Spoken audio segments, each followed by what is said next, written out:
I still struggle with that. Why do I struggle? It's ridiculous, isn't it?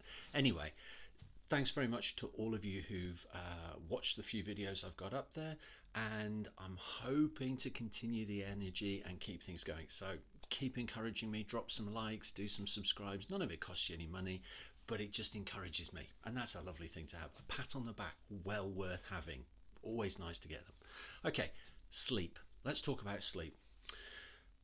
A lot of people struggle, me included. You'll have times where you really cruise through. Sleep seems such an easy thing to do, and other times when it seems to be that one thing that you just can't get a grip of, you just can't get hold of it, and you just can't get the quality of it that you're looking for.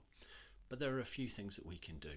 Now, first and foremost, we talk about sleep hygiene. Sleep hygiene is simply making sure that we've got this really lovely routine, because believe it or not, you have to teach your brain that you're going to go to sleep. So if you create your bedroom as this really amazing place that's all interactive, it's full of TVs, it's full of machines to game on, it's full of iPads and phones, then your brain goes, hey, this is amazing, I'm going to go here and I'm going to work super hard. Can I make one suggestion? Make the bedroom for sleep and maybe a little bit of intimacy, but that and that alone is all it needs to be. Doesn't need to have all the other toys and whistles and bells. Put them somewhere else. Make that a busy place to be, so that when you start heading for your bed, your brain goes, oh hey, I know what I'm doing.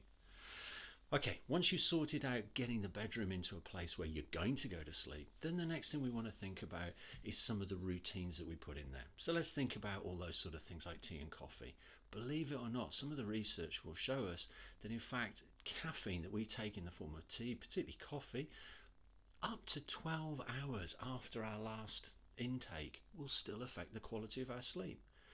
Alcohol, another one. Some people say, oh, I'm fine, but it does alter the quality of our sleep. Our sleep naturally consists of periods of lighter sleep and deeper sleep.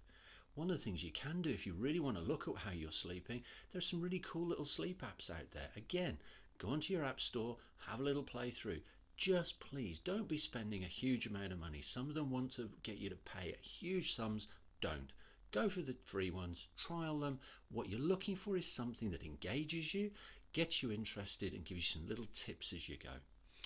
Exercise. Exercise is really useful. Exercise during the day is great. Get outside and do it as well, because actually exposing yourself to daylight is really important. It helps reduce the melatonin levels, and actually when you go to sleep, your brain produces that chemical which actually aids sleep. But you want to get outside, you want to get out during the day. If you spend your entire working life indoors, make sure you get out for a walk. Get a dog, take a cat, have a llama, go for a walk, just get outside. I always love it when you see people doing those lunch walks and things like that. Really, really useful. Diet. Watch the food intake, okay? Don't take a huge big meal really late at night, because that's going to give you indigestion, that's going to keep you up, and it's going to cause problems. So there's a whole heap of different things. Well worth a quick Google, well worth a quick look. There's some really good sort of websites out there that give sound, sensible advice, but really what we're talking about is a good routine with the right amount of exercise, food and drink and hydration. Not too much hydration close to bedtime, because you don't want to be getting up and going to the bathroom during the night. Get it all right, and remember, it's easy to get out of the habit of sleeping, but it takes time to get back into the habit of sleeping, and that's what I want you guys to do. Get into the habit of a good night's sleep, and I tell you what, it'll do your psychological health the power of good. Catch you again for another brain bubble in the future. Take care.